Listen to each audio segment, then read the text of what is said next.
Dear students, Dr. Endres, Anne-Marie, what a pleasure to be here tonight for the second time during this year that we have an exchange around our prize holder of the Dr. Michael Endres Prize 2019, Professor Anne-Marie Slaughter. Now, the first time for those of you who were here, we discussed the global new order. And when we awarded the prize to you, Anne-Marie, we decided this is what you deserve the prize for, and not the stuff which you've become so well known for through your publication in the Atlantic in 2012. And we really wanted to signal to everyone, no, that's just a tiny little hobby, so to speak. And you would go to the opera, you would write pieces for the Atlantic. We wanted to focus our first discussion with you on this global substance. But then everyone at the Hertie School came back to me and said, you cannot have Anne-Marie Slaughter here as the prize holder for a year and not discuss diversity and not discuss the topic of tonight, which is changing social models for women and men. And so I'm very delighted you are back, and we have a fantastic panel that will be hosted by two students. And I would like to introduce them, and they will introduce the fantastic panel. But I wouldn't want to do that without briefly saying a few words about the Dr. Michael Endres Prize, which is a research prize that honors distinguished academics whose work centers on topics within the spectrum of what we do at the Hertie School. And Anne-Marie Slaughter is the second prize holder in this Endres series, and from next year the person will then also stay in residence and teach classes here, which is a nice way for us to honor one of the founding fathers of the Hertie School of Governance, who had that fantastic idea around 20 years ago to say Berlin needs a public policy school. Every large capital in the world has one. London has the LSE, Sciences Po is in Paris, and so on, and there should be one in Berlin. And today, Berlin is growing in importance as the German capital, as the capital of Europe, some say as the capital of the free world. I wouldn't go that far, but clearly we deserve a strong and globally visible public policy school.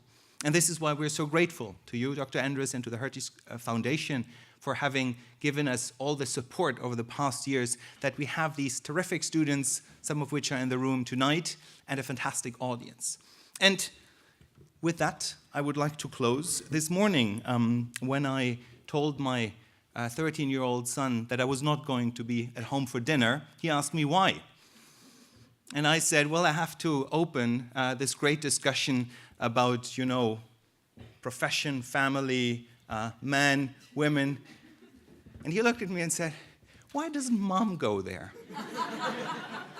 And I think he had a point. With that, I now turn it to our two student moderators, Polina Garaev, who is the 2019 Master of International Affairs candidate at the school of at our school. She's the executive director of the Governance Post, which is our student publication, which you can download, which you can see on the web everywhere.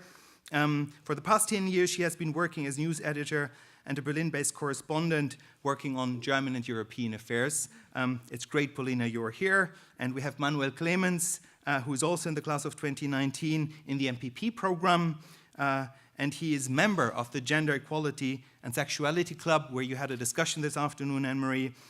He's part of the club's leadership team and is currently actually also working in the Federal Ministry for Labor and Social Affairs unit that is concerned with the reconciliation of work and family life. So the next time I get this kind of question, I'll turn to you. But now I turn it to you for hosting tonight's debate. Welcome and have a great evening. Thank you very much. So now it is our pleasure to introduce you, honored panelists. But first, again, thank you, Professor Underline, for the introduction, and to the Hertie School for the opportunity to moderate tonight's event. I know we're very excited. But first, I want to introduce Anne-Marie Slaughter, who is the CEO of New America, a think and action tank dedicated to renewing America in the digital age. I really like this title. From 2002 to 2009, she was the dean of Princeton's Woodrow Wilson School for Public and International Affairs. And from 2009 till 2011, she was director of policy planning at the US State Department. And in both roles, I think you were the first woman to hold them. So that's definitely interesting. And Andrew Moravcsik, professor of politics and director of the European Union program at Princeton University. You're the author of more than 125 scholarly publications on topics ranging from international affairs, European integration, international law and human rights, and you're also Anne-Marie's husband, we should mention. Furthermore, we are happy to have here with us tonight on our panel Ana-Cristina Grohnert. She's the chairwoman of the German Diversity Charter, which is a corporate initiative to promote diversity in companies and institutions. In the past, she has served as managing partner talent and partner EMEA Financial Services at EY until 2017, and was a board member in charge of HR at Allianz Germany until recently. The fourth panelist we were planning to have here tonight, Katrin Suda, unfortunately had to cancel her participation tonight due to illness. We are sending her our best wishes for fast recovery and are starting with our three panelists. Thank you.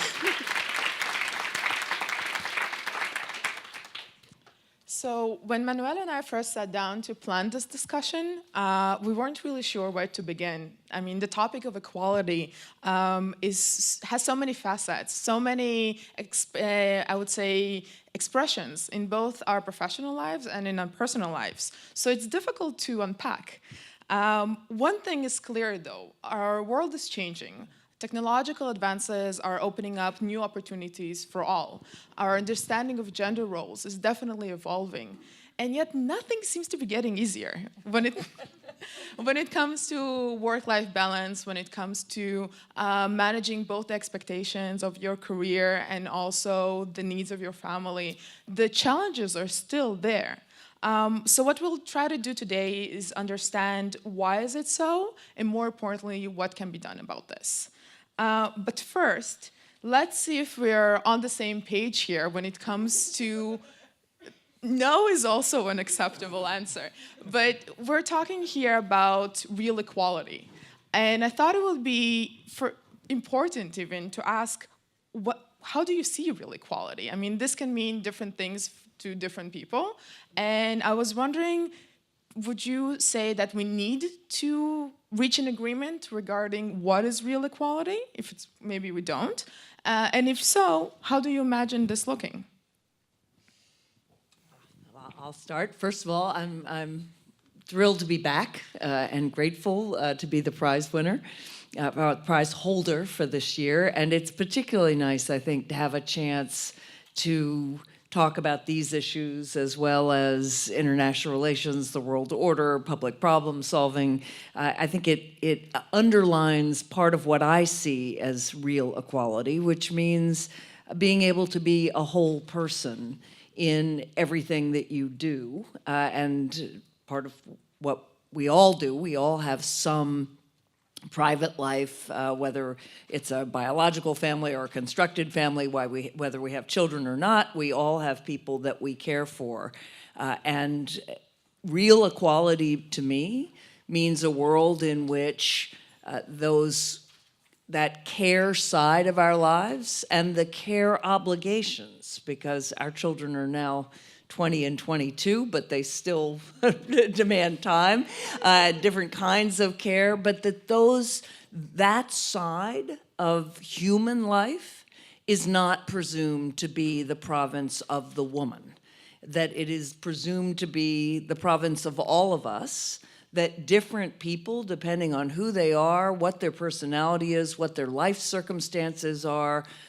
Obviously, we are speaking from a position of privilege where we've had choices, many don't, but that it's a function of those things. It's a function of who wants to do what, who is better at doing what, how life evolves when you have a family, rather than where we are now, which is the presumption is that's woman's job, and she also can be a full professional.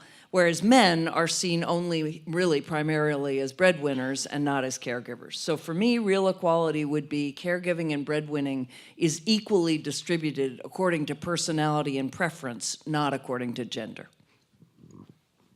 Perhaps you care care to weigh in as well? Yeah, I would love to add. First of all, I'm honored to be here as well. Just taking your point, I think real equality is when we meet each other and we are open-minded in all the perspectives someone brings to the table. And it's not a role model or a description how to be in a role or describing, behaviors that are dedicated to a role you play as a woman, as a man, as someone caring, whoever, in what dimension of diversity. We have to get there, as we all know. Then if we meet each other with open mindedness, we are far more innovative, we are far more able to meet all the changing environmental challenges we have, but we are still stuck in our roles, in our description, in our prejudice.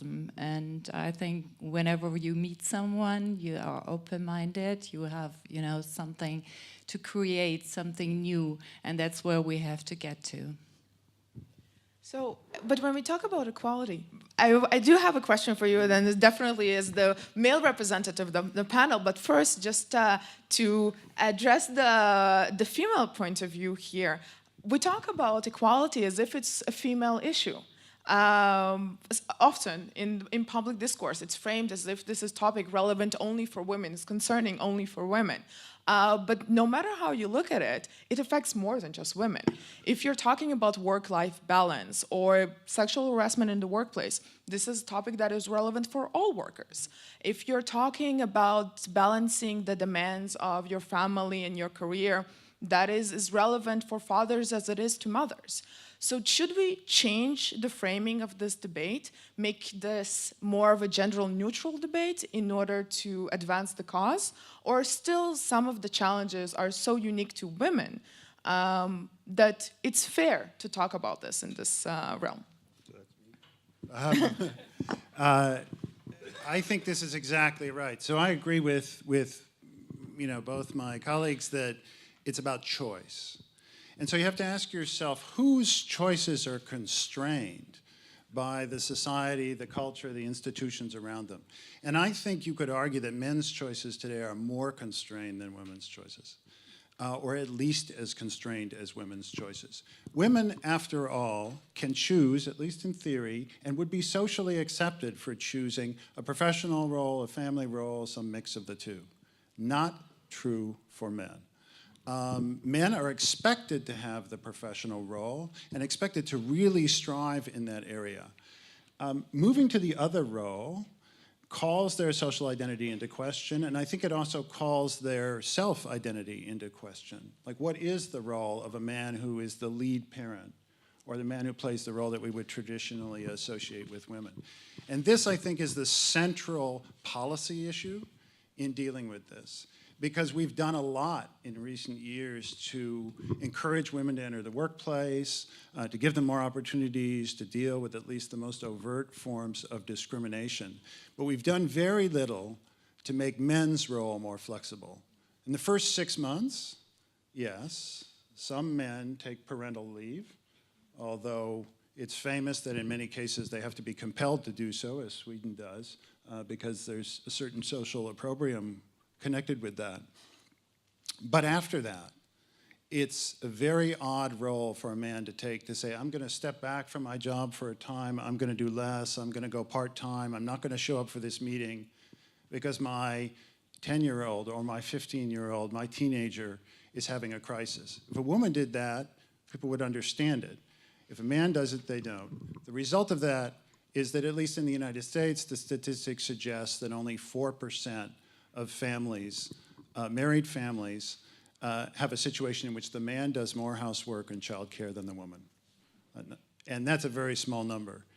That is the binding constraint on both women's ability to increase their realm of choice and men's ability to increase their realm of choice, because, speaking as somebody who took that choice, there are many satisfying things about being the lead parent for a time in your life that I think most men have no imagination about. So I think this is absolutely a gender-neutral debate. It has to be, because there is no way to solve this policy problem without the active participation of men whose social role is conceived in a different way. So I'm going to agree, but underline a little bit, a little difference maybe. This is our home life. Yes, I was going to. I was wondering how long it would take us to disagree.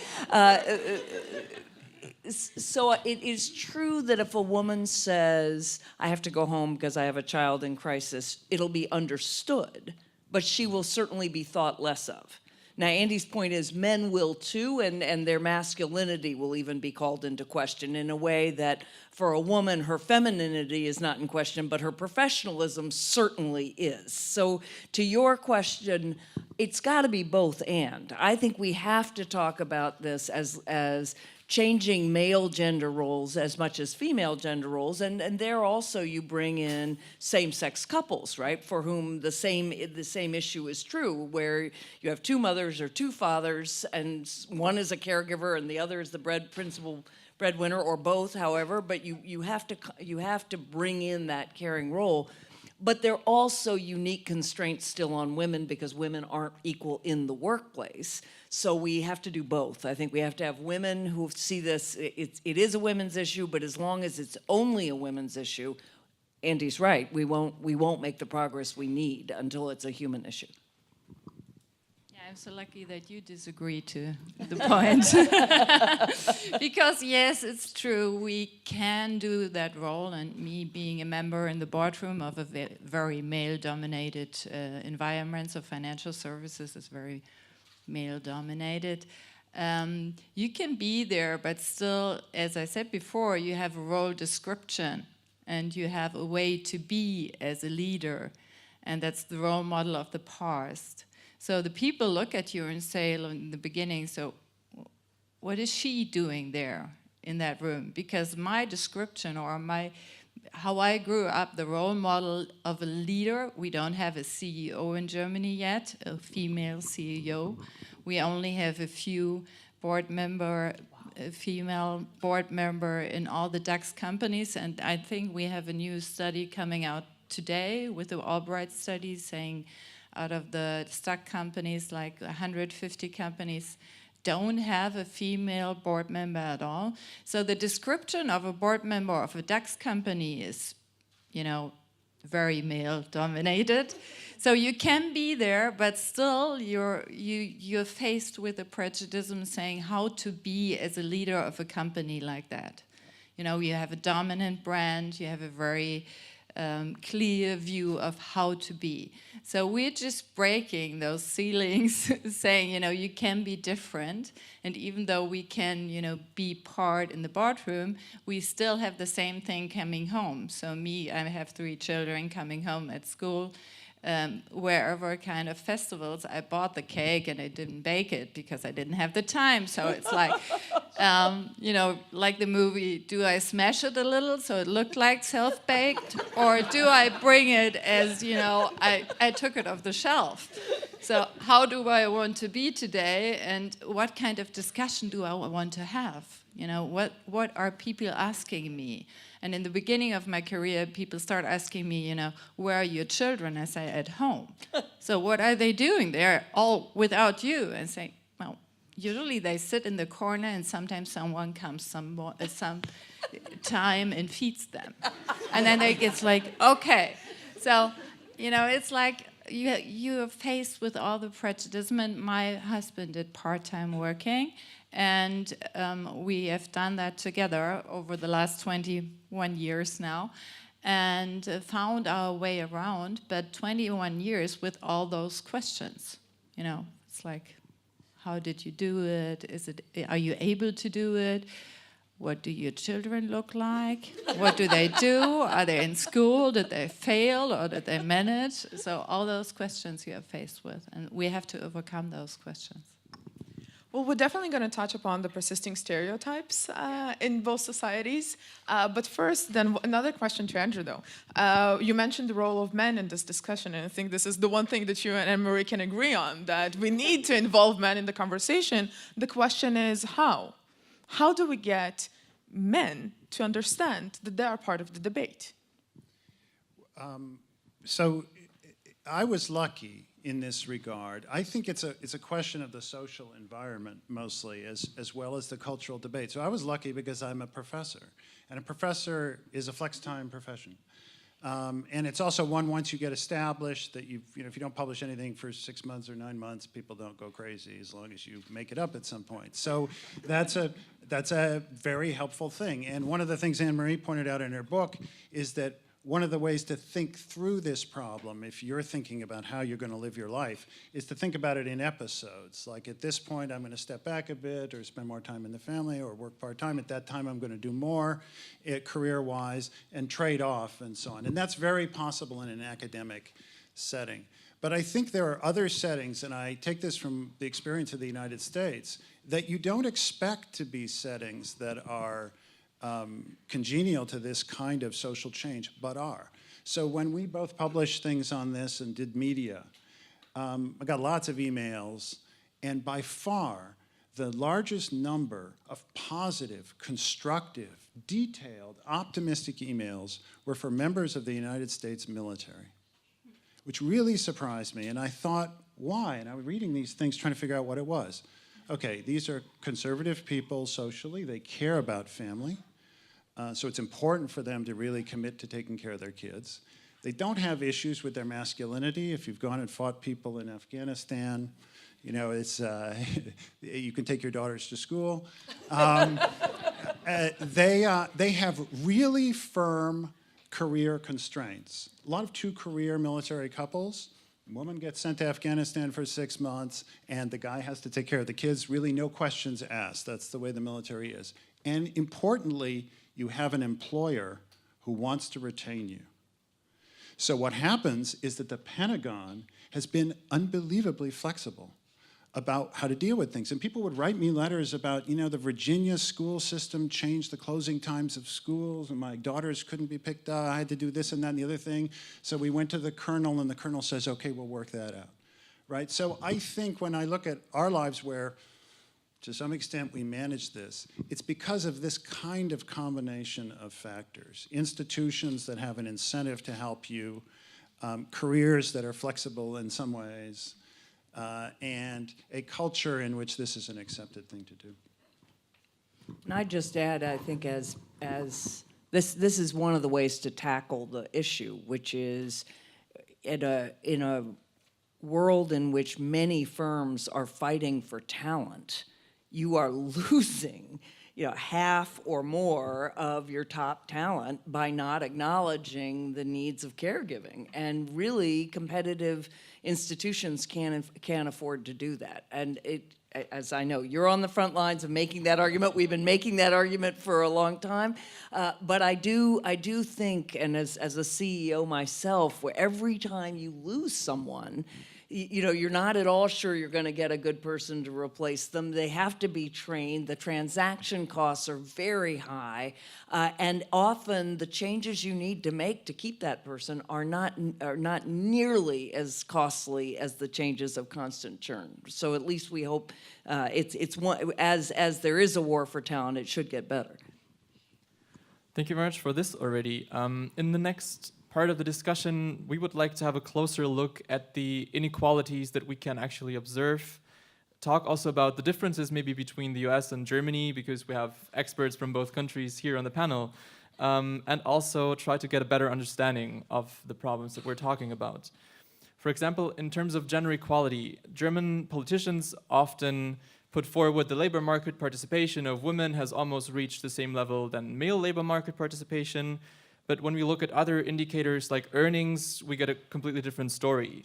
A study published last month, for example, investigates child penalties in earnings of men and women in different countries. That means how much lower the earnings of mothers and fathers are up to 10 years after childbirth compared to what they were earning before they were a parent.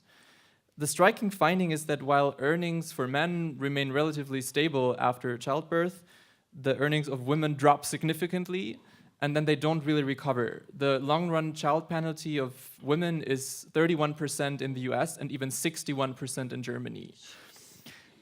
Yeah, it was really striking. So it can be assumed actually that a large part of this drop in earnings is due to higher shares of part-time work amongst women than men are working in part-time.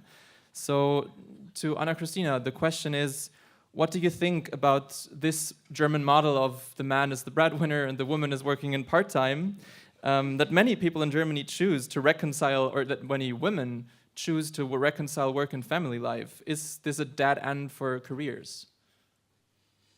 I mean, this is an ongoing discussion since 15 years now. So I entered 27 years ago in the workforce, and I've been discussing this topic about 15 years. Employability, being an attractive employer, it's obvious that you have to, really talk about the issue. And as you just said, the gender pay gap, we can discuss how wide it is, but it is there. Yeah, whatever kind of job you compare. So we are in between 25% to, if the people start discussing, you can lower it down to 8%, or if you're very good in arguing, you can lower it down to 7%, but it's still there. So there are so many different things that we have to do, different instruments, but what we can see is like everyone is entering the workforce, even 50% from female, male, as we've just said, representative in the workforce. But then, of course, you see in the boardrooms 6 or 5. I can't recall. I don't want to recall that number because it's not changing since 10 years now, even though we have the quota. So it's obvious that we do have an issue. And we all work on it, but we are not getting there where we have to get, and we are far too slow. And a follow-up to Anne-Marie about the same issue, because in your book, Unfinished Business, you actually talk about the mummy track, that women who choose to work part-time or make use of flexible work arrangements are putting themselves on or are being put on. This mummy track, as you describe, is the opposite of the leadership track. So it seems that in our current working cultures, it is almost impossible to make use of the policies that we have, part-time work, flexible working arrangements, and still stay on the track for promotion. So can you answer or give us your insights about why this is the case and what can be done to change that? Yeah. So there are some glimmers of hope in the my guess is this is true at EY. I know it's true at Deloitte. Some of the big professional services firms have partners who made it working part-time, or at least working part-time for part of the time. So part of it is demonstrating that, just because you're not working full-time, you didn't lose half your IQ, right? I mean, you just simply made a choice to spend your time differently. You still hold the degrees you held, you still have the client relationships, you're still plenty intelligent, you're able to do this. Glimmers, but those are some that didn't happen before, but it's a little bit in law firms too. Again, just a bit, but in law firms, increasingly, people are making partner and then choosing to work flexibly on a project basis. And so I want to say something a little more radical. I still think we have a long way to go. I still think more women running firms and more enlightened men running firms can adopt policies that will be far more flexible, retain the workforce, and everybody will be happier. But I do actually question earnings as the measure. Because in the world that I want, people will want a range of compensation. And I have routinely turned down jobs where I could have made more money because I had the money that I required, and I recognize that that's a privileged statement, but that I wanted a relationship with my children, my husband, my family. I wanted time to do things. I think a vision in which, the people who are somehow the happiest and the best are the people who are paid the most is a highly, not just male view, it's an alpha male view. It's a very narrow male view of what's important. And think about the countless men who, the first marriage was sacrificed to their career and they never saw their children, and then the second time round they get married again and they discover that actually, you know, engaging with your family has all sorts of benefits. And look at how, no, but also the number of men who are lonely at the end of their lives, right? I mean, I say this, we're talking a lot in the United States about different visions of capitalism and how are we going to get to a sustainable economy. This is not a way of saying, oh, let's not worry about the pay gap. We should worry about the pay gap. But it is to say that real equality would not be a world in which women become what men have been. It would be a world in which women and men were freer to decide what was important to them and to value both. Because again, I think there are plenty of men who are none too happy about the roles that they have been slotted into and about the value system that we all accept. Can I add something? Sure. Yeah, I mean, I think this gets back to the role of men, right? This is absolutely critical because, by the way, statistically, I mean, polling, if you ask men at the end of their lives, what's the number one thing that they regret? They say not spending more time with family and friends. So in the long term, this will benefit men if you can engineer this kind of social change. But this seems to me really the binding constraint, because whether you measure by earnings or whatever, the problem is really the number of hours in a day. And if you're living in a country like the United States where only 4% of the families, the man does more than his share of the housework. Or in Germany, there's a scholar here, I think Mareike Bühning at the WZB, who I was actually emailing with about the German statistics, which are done differently than the American ones. But you can see in that critical age, 30 to 45, that women are spending essentially 5 hours a day on the average in Germany doing housework and childcare, and about 3 of those hours on children. And then there's just this big bulge in the middle, and you cannot get over that to the world where men and women can choose or make different choices at different points in their life, how to balance that unless men are more flexible. It's just statistically not possible. So what needs to happen is that the institutions and culture needs to make that flexibility feasible. May I add something too? Because during my EY time, I have looked in several companies and looking at gender pay gap reports. We have been working with several companies and with EY as well.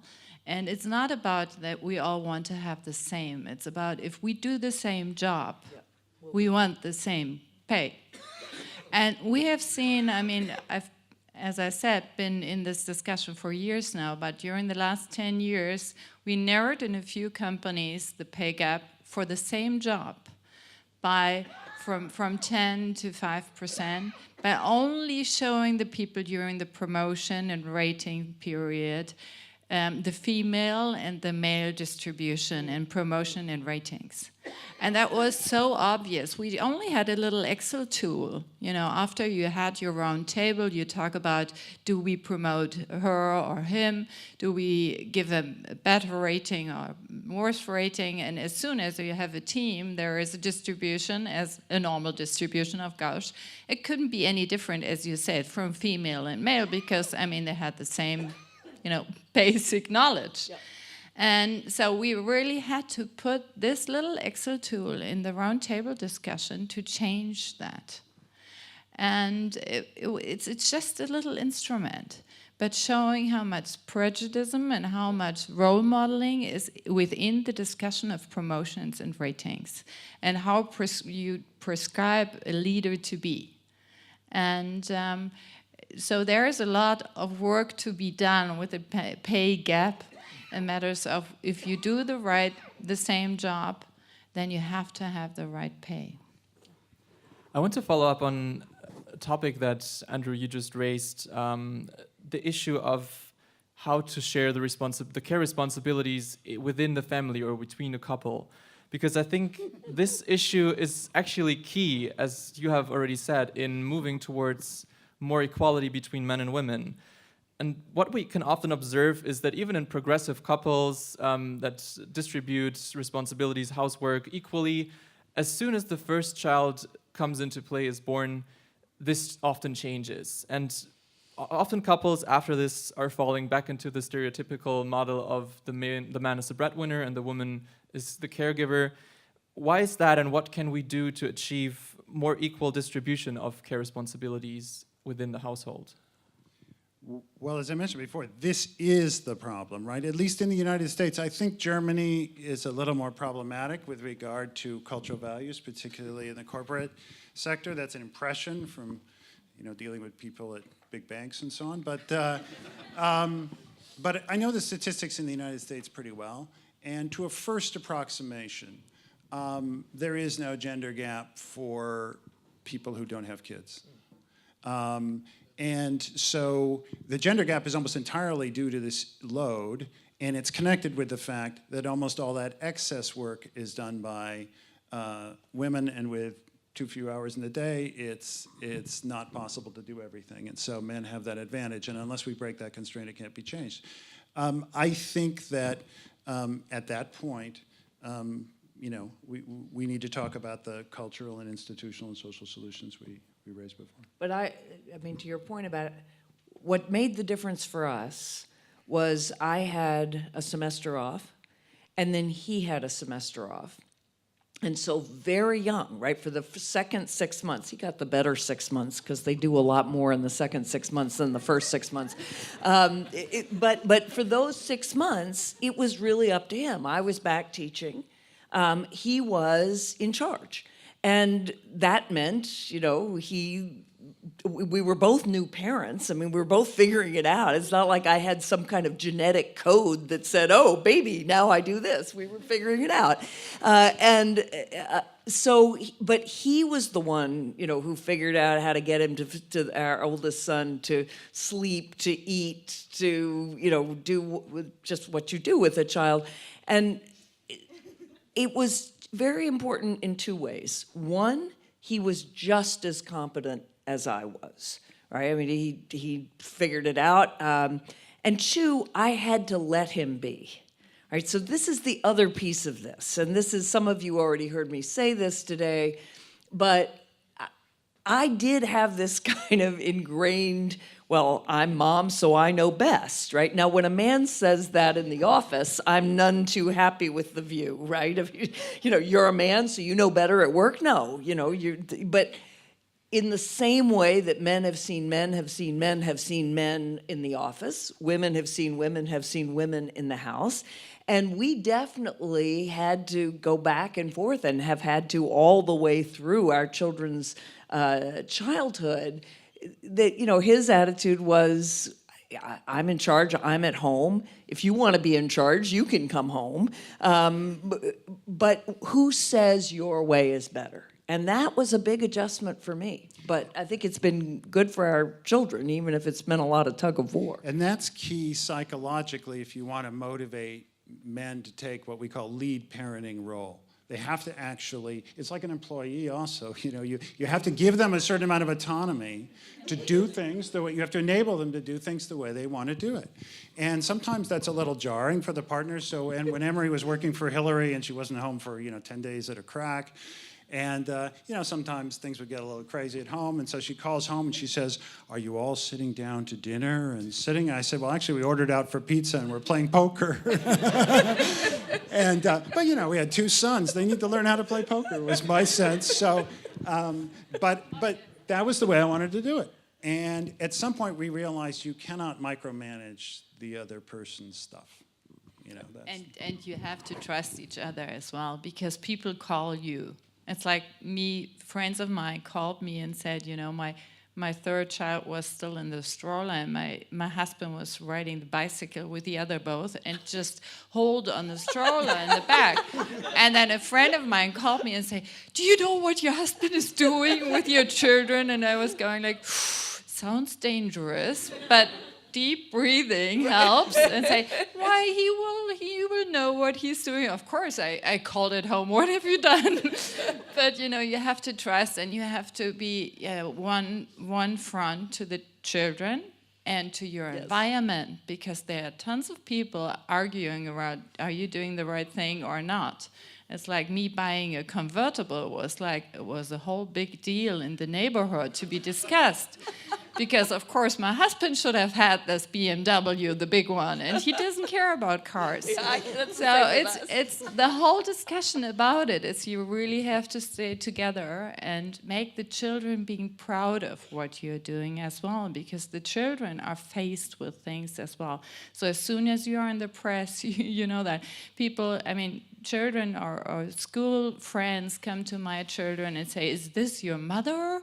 And what is she doing? She's working in Munich now, you're living in Hamburg." That sounds very complicated. So they have to just stand up and being proud and saying, yes, my mother has a responsible role in a company. They are working on a digital transformation. And the other one goes like, what are they doing?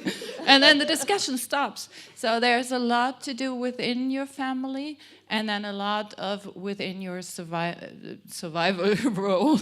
Yes. So discussing with all the friends. And it could be your parents as well arguing all the time. It's like... Well, I like how you started the conversation into solutions, which is perfect. I like this proactive approach. And let's really then delve into the solutions aspect of the problem, I hope. So you mentioned several arenas here. I think Ana-Cristina talked about the boardroom, what happens in the discussions when you decide who to promote, who to give a raise to. And Marie and Andrew, you're a wonderful example of a different kind of burden sharing at home. And we can also bring into discussion the role of the policymaker and more of a top-down approach when it comes to bringing change. My question to you, where is the starting point if you want to affect change? If you had to choose one of those arenas, where would you begin if you want to, as this debate suggested, bring about real change in today's world? So here, in the United States, if I had to make one change, I could only make one change, where would I start? I would start by providing high-quality, affordable childcare for everyone. Because honestly, right now, childcare for 2 children costs more than the cost of rent in all 50 states. Now that will force one of the couple out of the workforce, and that one is more likely still to be the woman. So our labor force participation is behind Japan. Behind Japan. Now think about that. And that's because of the cost of childcare. So if I had to do one thing, that's what I would do. Then I would provide mandated parental leave, and I would create the kind of incentives so that the father really has the same incentives as the mother to take that leave. Because again, competence early on, we always use the examples of, you know, the person who does the taxes for the first time is the person who will do the taxes forever. Trust me on this. But similarly, if you are competent, you know, you've got to have equal competence with the children, or you end up, you know, being the person who puts the child to bed. But that's where I would start. Now those are both policy issues. That won't do it unless you change the culture too. But if I had to do one thing in the U.S., that's where I would start. Probably different I here. have seen it all after each other. So, you know, we had this before the quotas, and we had it before the transparency pay report, and all the regulatory parts didn't really bring what we wanted. So we're now at the 30% at the supervisory board, female representation, and that makes a lot of people lean back and say, we made it, the 30%, but we don't have to talk about it anymore because it's a KPI and we can tick the box. And that's not the cultural change. So I'm into really having all the instruments at the same time. Within the pressure from up above, you know, like 10 or 15 years ago, I would have never talked about the quota, and not as a corporate person saying we want something like a regulatory surrounding, but we need something more than we have with more consequence management involved. And we need all the instruments we have to have in flexibility in working environments, where I work, how I work, and the way I work. So part-time, home office, everything embedded in the workforce. And of course, we need more, but I got over the childcare topic because this is how we started. Yep. We need more childcare environment. And I have to admit that once you want to make a career, you really have to take care of yourself. I mean, you have to think about how you want to do it within your family. You can't rely on a system. You really have to make your choices for a career. And we always had the children at home with paying someone to take care of for the children and having an additional family surrounding. But we decided to make a career. So I spent all my salaries on childcare during the first 10 years, I think. It really was a choice for a career and having the family, the children and the family surrounding at home. So it's something, I mean, you can recommend, but you have to make your own choice. Would I give the children to a childcare or not? So there is no one answer, I'm sorry to say, because we have seen it all. We need a little bit more push right now from the regulatory environment, because I can see people lean back saying we made the quota in the supervisory board. We see a lot of zeros in the quota on the corporate board level. People just saying, I can't find them, or I don't want to put any pressure on the existing board that someone could be exchanged. So, I mean, we have seen a lot of change in boardrooms, so, and we don't have any consequence management for that. And we have to add the gender pay gap discussion and reports and transparency. And we have to have the corporates really working on what I say, it's like the biases. We have to have role models that are totally different than what we have seen. And in a changing environment, I have to admit that I can see a lot of people tending to, I want a strong leader, because everything is changing and we have so much uncertainty, and we all know that we need, what is a strong leader should be someone who is inclusive, valuing all the different perspectives, but sometimes it's very short-minded, because you see a strong leader is what we have seen in the past. A male, you know, white male, 50-year-old leader is just going there and being very strong and having the authority. But we know that should be different. But right now we have a tendency that people look for this old, strong leader because we have so much uncertainty in the room. So we really have to have an environment where we have instruments in place and regulatory frameworks. So I think different societies are different, and so there are things you have to do at the governmental level, there's things you have to do at the business level, there's things you have to do at the level of general culture. But I look around the room, I see lots of younger people. So what I wish I had known at your age about this was how to think about it, right? Because you know, the government will do what it will do and businesses will do what they will do, but you have to take control of this process. And the first thing to do is to think very long term. Okay, you're married to somebody, and this raising kids is not how am I going to get through the first year with parental leave. It's not how am I going to get through the first 6 years with childcare. It's how am I planning for 20 to 25 years in such a way that when we both get done with that 20, 25 years, we both feel that we've maximized our ability to actualize ourselves the way we want to. That means thinking really hard about what kind of balance you want. It means thinking hard about how you're going to divide that up. So one thing that happened to me, we first, you know, rooched into this issue, and I'm thinking, I don't even know how to think about this. I went to the one person of the older generation who had had a marriage where he had made career sacrifices for his wife. That was my mentor. Some of you who study international relations know the name, Bob Cohen, whose wife was sequentially president of Wellesley and president of Duke University. And he moved away from Harvard to other places. He moved from Stanford to Brandeis Yeah, first, and then Harvard Brandeis and so on. And he took care of the kids more than she did and so on along this time. So I went to him and I said, how should I think about this? And the first thing he said was, look, every decision you make at any point in time might not be the optimal decision that you want, What you have to be thinking is 20 to 25 years down the line, it will somehow balance out. And you should have long conversations about what your expectations are. Now, of course, it never comes out the way you think, because you change and circumstances change and people get jobs that are totally non-negotiable, like being policy planning director for Hillary Clinton, and you just go, okay, it's all over for 2 years or 4 years. But you want to constantly be creating that sense that you're sort of in the same place, that you're talking to each other, that you're dealing with this as a couple, and that you know what you want. Because nothing makes somebody so angry, and I speak from bitter experience, nothing makes you so angry as when you feel like somehow it's not the way you want it to be, but you're not really quite sure why. And then your spouse comes gallivanting home saying, yeah, I had a great time with Secretary Clinton in Israel, and you says, like, here's the kids, and I'm going to New York for the weekend, you know.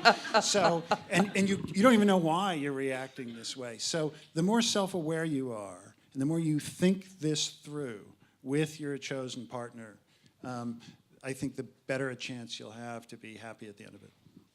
I'll just say parenthetically that the hardest part of co-parenting, absolutely, and this was before you were really lead parent, was we would each travel. We were both professors, and so the person who's home is home with the children all weekend, and the person who comes back is exhausted, right? So you come back from Europe, you're jet lagged, all you want to do is crawl into bed, and that is precisely, and it happened in both directions, your spouse says, here, right? You know, it's like, I have been on for however many days, your turn, and you know, on you go.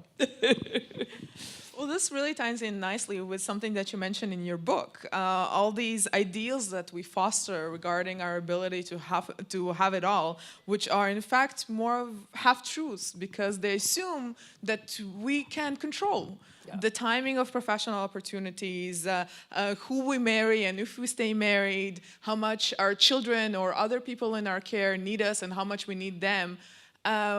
As a big planner, I really took that point to heart.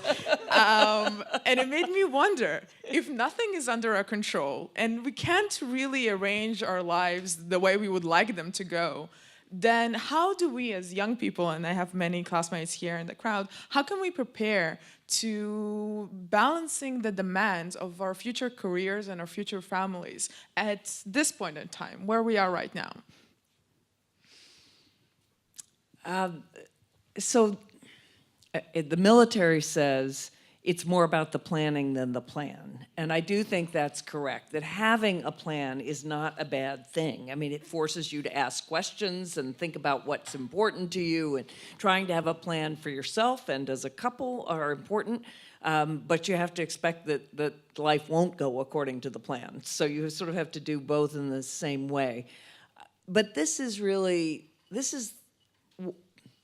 what led me to write my article more than anything else was, even though I'd had it all, I'd had a great life, a great spouse, I'd had money, I'd had a flexible career, I'd had everything. And you know, then we get a teenager who is a really difficult teenager. And I kept calling my own parents saying, do you know how good I was? Do you know how good I was? I mean, he was actually probably a pretty normal teenager in some ways, but he was making very bad life choices.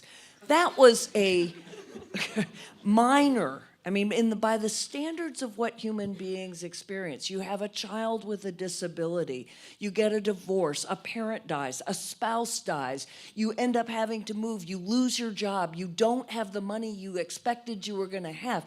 By those standards, ours was nothing, right? We were still really fortunate.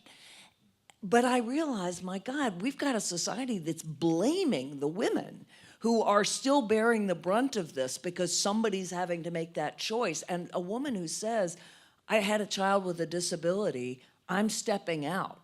You know, we should be praising that person, not condemning that person. So really why I wrote my article was to say, it's not, and this is Sheryl Sandberg and I agree on more than we disagree on, but and this was before her husband died. She paid, you know, she's experienced this far worse than I ever have. But her approach, and it was still more of a young woman's approach, was it's just about how hard you want it. And it's not. It's about how hard you want it and how much you plan and what happens to you and how fortunate you are and what choices you were born with or you have. And we need a society that recognizes that doesn't penalize women. So maybe just to conclude, also our other panelists could share some advice with our younger members of the audience. How do we prepare for what's to come? I think it's probably everything said. It's first of all, it's your choice, your own choice. And it can be changed during the period of time, every day, every minute, every second. So if you have made a choice and you feel like, it doesn't work out the way it's just working, step back and be as confident and say, I have to rediscuss the situation.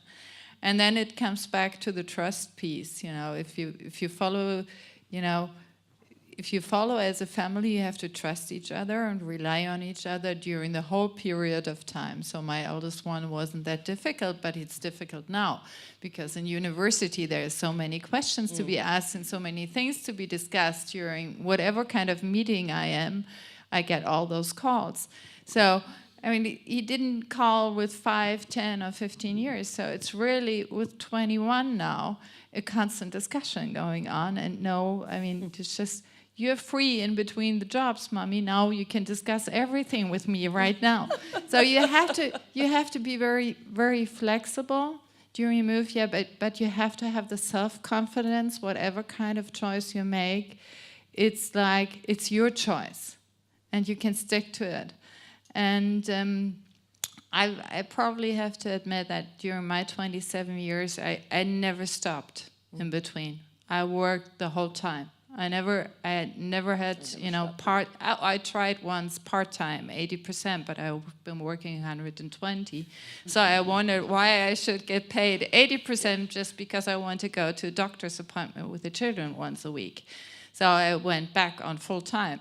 So I worked really hard during those 27 years, and I'm within the Charter of Diversity and fighting for the issue so much because I want this to change so that you really have the possibility to take the chance to get off for a period of time and not regretting it later. I wouldn't recommend how I did it, because I feel like a lot of young people look at me and say, "Oh, you haven't been stopping? How do you feel?" I can see all those faces saying she is a Rabenmutter because she hasn't been with her children during the whole time. Yes, I felt like we did it together, and that's probably the piece. We did it together. The children, my husband and me, and the closest environment did it together, and you just build that and the self-confidence.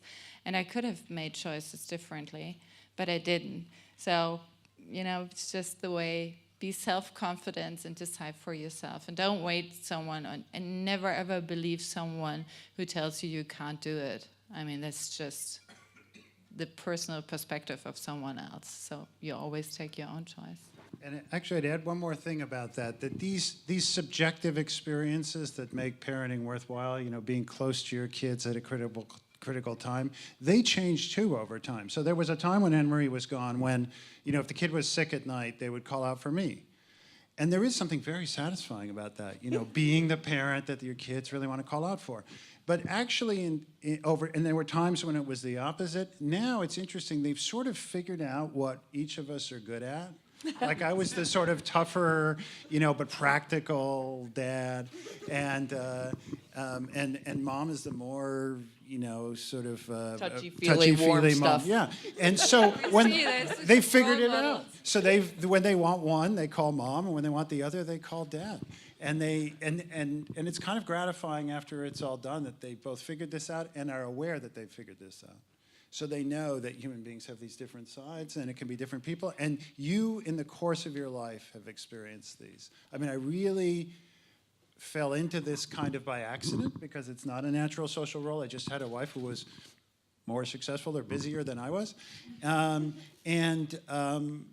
I wouldn't trade it for anything. It's wonderful to have experienced such a broad variety of things. Thank you very much for sharing all these experiences with us. I would now like to open the floor for questions from the audience to our panelists. So do we have questions? Yeah, I see a lot of hands rising. Let's start over here.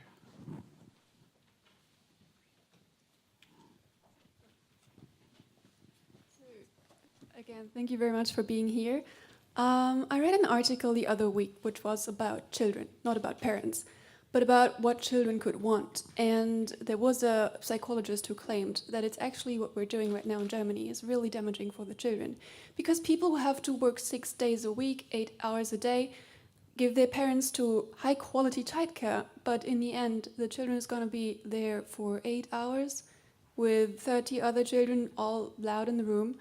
And so I think there's also dangers to having this affordable, high-quality childcare to push parents in a role that they don't really want to have as both being the full-time employers. So how can we manage the system so that this won't happen and both have the childcare and the role of a parent?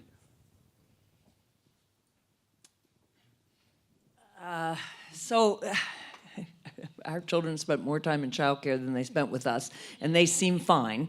And so partly, and honestly, I think it is a very individual choice. There are people who feel strongly one way or another. We felt that they were getting socialized with other kids in a way that was better than sitting at home with a nanny, but they were only 2 of them. I mean, I don't think there is one way. My response for the United States is I would much prefer a system in which people, again, could work part-time and have the time they need for their children, and also for their parents. We're talking only about children, but parents need care too at some point in our lives and others, where you could be part-time and part-time at home. But right now in the United States, you can't survive without 2 people working. That's a huge problem, but it's a problem women are bearing the brunt of, again, because they're the ones getting forced out. So in terms of equality, that would help. In terms of, we were talking earlier about, the most important work I think you can do is 0 to 8. You are forming a child's brain and determining how much she can learn for the rest of her life. That's something all of us should be thinking about in terms of what's the best combination of care at home, professional care. I'll say, though, that I was certain that if I had been home full-time, it would not have been good for my children. And they are very certain of that, too.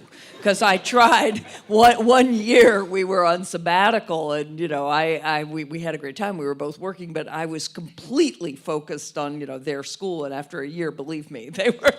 So I don't mean to make light of it. I do think there's a better balance, but until we get to the point where it's seen as men and women's responsibility, I want to make sure women have the option of care.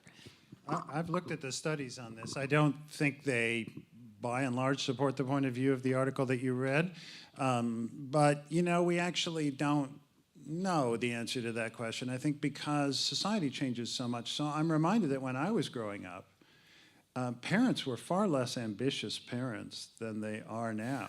I mean, yes, moms were around, but then there was much more to do with less help to do it. And my parents, for hours and days at a time, had no clue where I was or what I was doing. Now, actually, at least in the United States, and certainly of middle and upper class people, I mean, parents are, if anything, erring on the side of being too involved, and then that increases this problem of trade-offs. I think just thinking about it historically and thinking about it also in terms of the social scientific literature, I'm less concerned about that than perhaps the author of the article that you read. Thank you for the answers. We have more questions. Okay, so we need to have short answers. So let's take you in the back there. Yes, exactly. Can you please also introduce yourself, say your name, what you're doing briefly? Hi, I'm Julius. I'm doing the MIA here at the Hertie School. I have a question regarding concrete policy steps. So would a policy for companies that makes it obligatory for them to make the payments, the earnings for everybody transparent, do you think that would help to close the gender pay gap? Yeah, I think we have that already. We have the transparency regulation. So you have the right as an employee to look into the reports and have a transparency about your, range of people doing the same job, to see how it's split between female and male and everything. So it's a start. It's just not very many ask for the reports, though. We have to admit. So I've just seen that from a corporate world, and I've done that together with the Workers' Council, working on reports and making it transparent. But the people don't tend to ask for those reports, and the discussion always ends into very subjective discussions. Why he, why not me, and so on and so on. And in that it gets very, very difficult to make it objective. So I rather think we need a more transparency report on the jobs. What do we pay on the jobs? And what are the requisitions to be able to get into that job? And then having on the recruitment side, we have to have a transparency as well. How many people are recruited? How is it spread? And as you see, diversity is a topic of me. So it's not only gender, it's more to it. And make it transparency about that as well. Do we have more questions? There's one in the Yes, back there. one in the back there.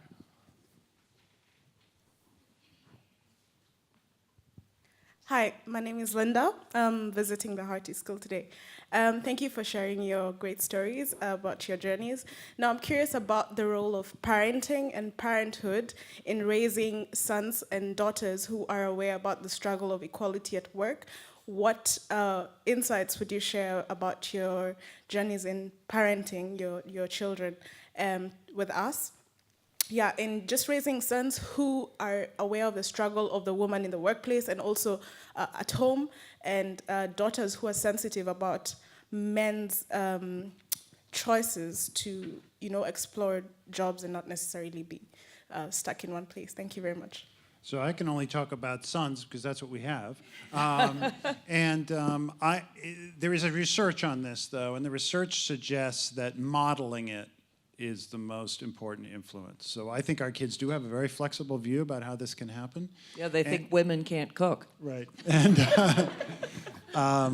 isn't that true? No, sorry. And that's because they've seen it close up. I do think, and I'll say something a little uncomfortable here, that when men think about their role in society and how they're perceived, they're thinking, among other things, about how women perceive them. And so I think modeling how women view this in men is an important and delicate thing that also needs to be dealt with. Yes.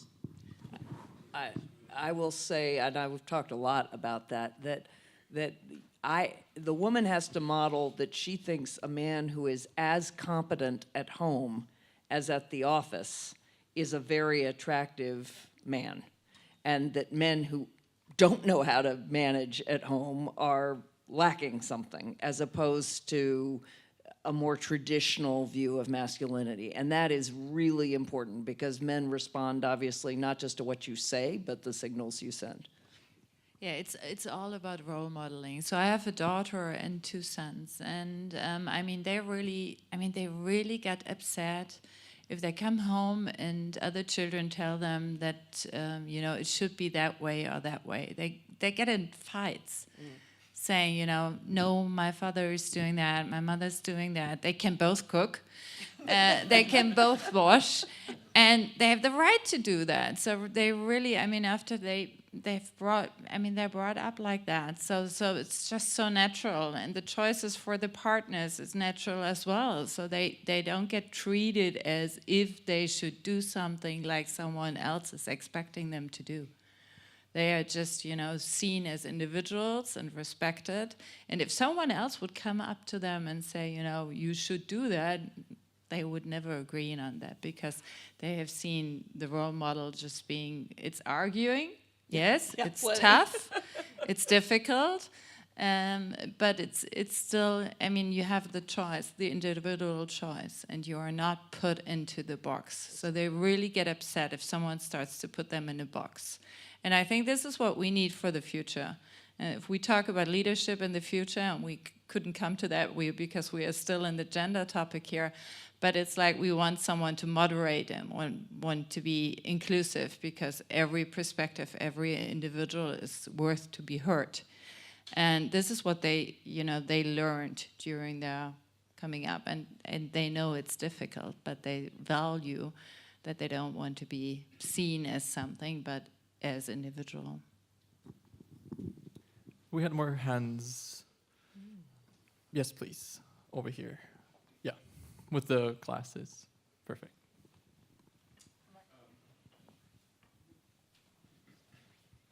Thank you. Linus Platzer, also visiting.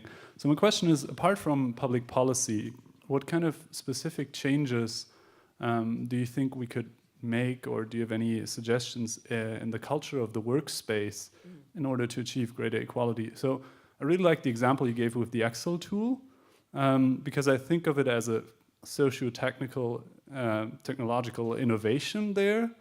But I'm also, when I think of some of the examples that you mentioned, like promotions, or others are networking cultures or buddy systems, availability, formalized work times versus flexible work times. I think there's a lot of things that still hinder more equality, and maybe you have other ideas, but taking away of some of the workspace cultures that we have would also be seen as something like that is like a damage or loss to the people who basically control the hierarchy of workspaces right now. So I'm curious if you have any ideas. We both do, I'm sure. So I'll just say a couple.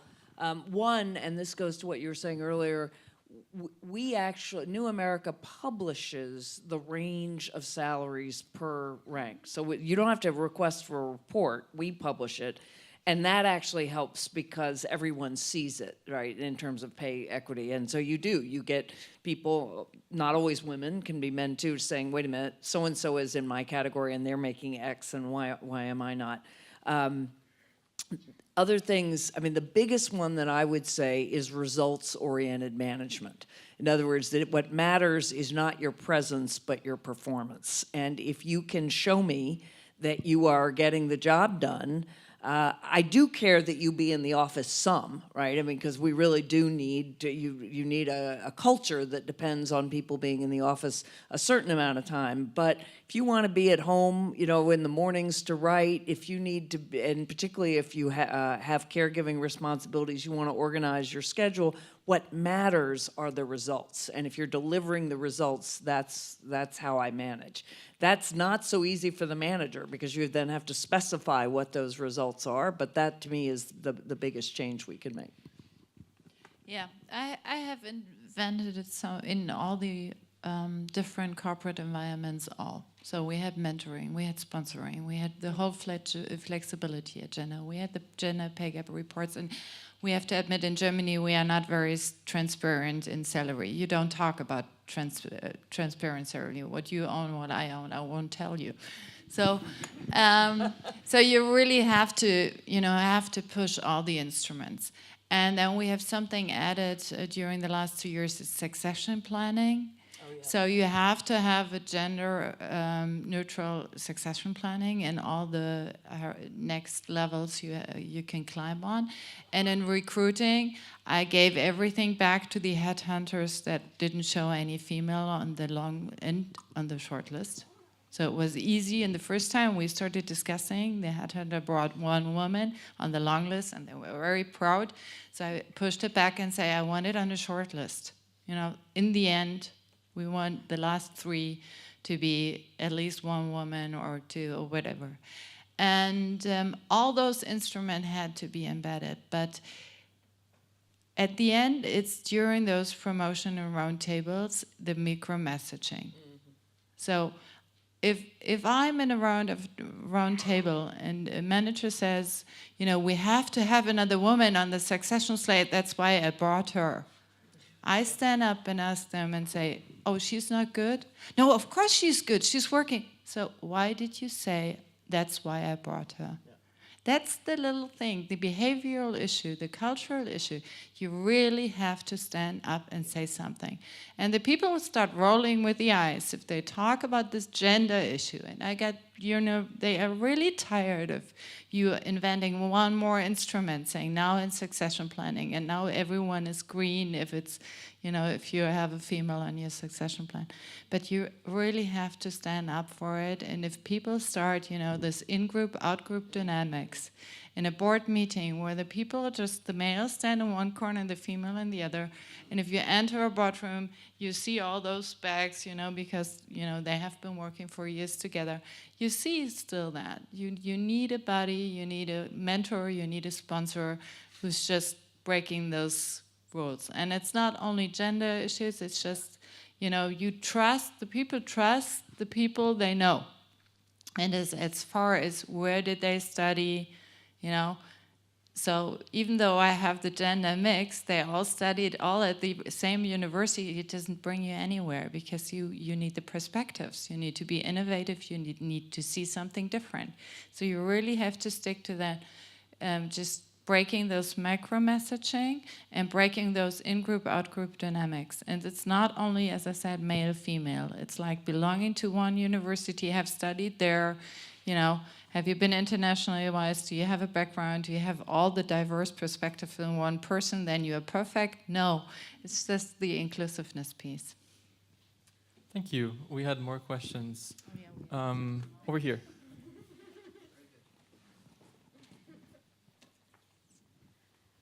Thank you for this great talk. My name is Ikram. I'm from Algeria. I used to serve as the chairwoman of Amnesty Algeria.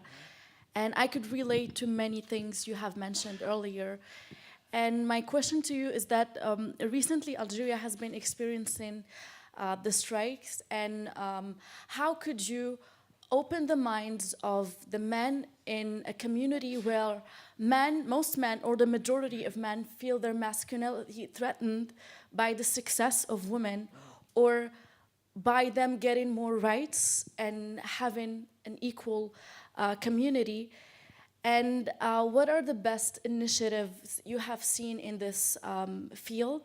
I mean, recently we have experienced men threatening women who participated in the demonstration to burn them with acid liquids, which doesn't make any sense.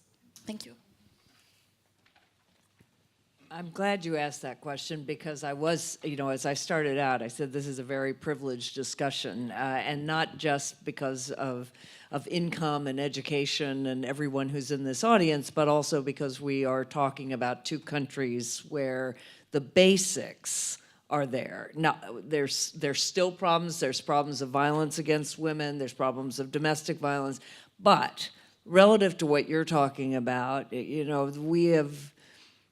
we are in a different world, right? We're in a world in which the idea that women are entitled to equal rights is not challenged. The reality is different, and we have enormous ways to go on that. But the idea that women and men are equal, that women are not the property of men, that it is a man's masculinity does not depend on essentially practically owning the women in his family. So I do often say that you really have to think differently when you think globally, because the places to start in Algeria are not men taking care of their children. The places to start are really changing cultural attitudes at a much deeper level. I do think in societies where you see positive change, it's where women are able to earn something. So you value more the woman who can earn, and to earn she has to be educated, and if she's educated she also has a better chance of controlling the number of children she has.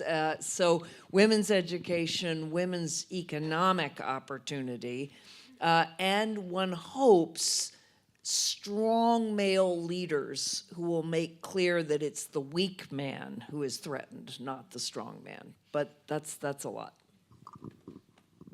We have time for one more question, but if you want to add to the answer. I just want to add financial independence is so important, and that's why we have seen a lot of corporate programs and public programs where we invest all together in, winning women initiatives in education and small and medium-sized business. So everyone who can support women in their world to be independently owning and building business and themselves, that helps a lot. So we'll have one last question here in the front. Hello, my name is Thomas. I'm a journalist and I am French. And I'm specifying this because I was really surprised as a French, no offense, by your first question. I do that. Not to say that we are better, far from it, we have a lot of things to solve still. But I was also very surprised to discover quite recently, in fact, this cultural question about Rabenmutter. I don't know if they explained to you, but it's raven mothers, so they are called like that, yeah. Sorry for you. So I was surprised to learn this culture and the fact that it's still going on. And so I did my homework before coming here, and I learned that, for example, in Germany, only 18% of the children are taken care of in a public structure during the day, so that the parents can work. In France, it's 41%. So since we are in the School of Governance, we talked a lot about culture in couples, inside the couples, culture in workplaces. But in terms of governance, it isn't the key to offer the choice to develop the public infrastructure so that both can have it all or have the choice. Is this debate actually going on in Germany? And is there an actual public and political debate to drastically develop the public infrastructure so that you can have the choice? Yeah, I'm pretty sad to say yes, this debate is going on since 20 years now.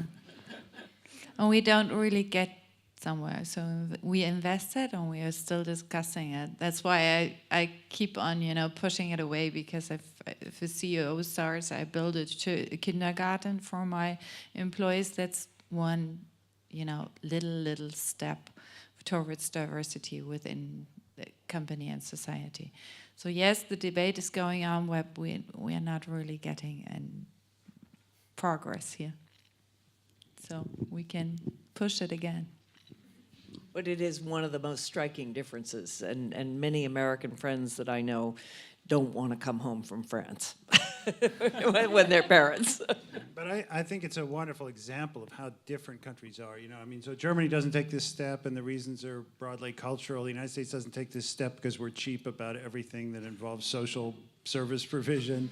The French haven't taken this step, but they have other issues. So it really. And Algeria is even more different. So every society has different particular challenges. But I do think this underlying issue of getting men to assume more of this role ultimately is for everybody the last step, right? You can get rid of all those external things. You can live in this environment like academia, which really is flexible, and once you're successful, really is pretty permissive, and you still have to solve this issue somehow. We are reaching the moment where we're out of time. But I want to thank all our panelists very much for this insightful and very fruitful discussion and all the insights and experience that you shared with us. We can continue the discussion that we started here and also learn more about the French model with a glass of wine and some snacks outside, because there's going to be a small reception. Everyone's invited to continue the discussion. Thank you very much for coming. Thank you very much for being on the panel.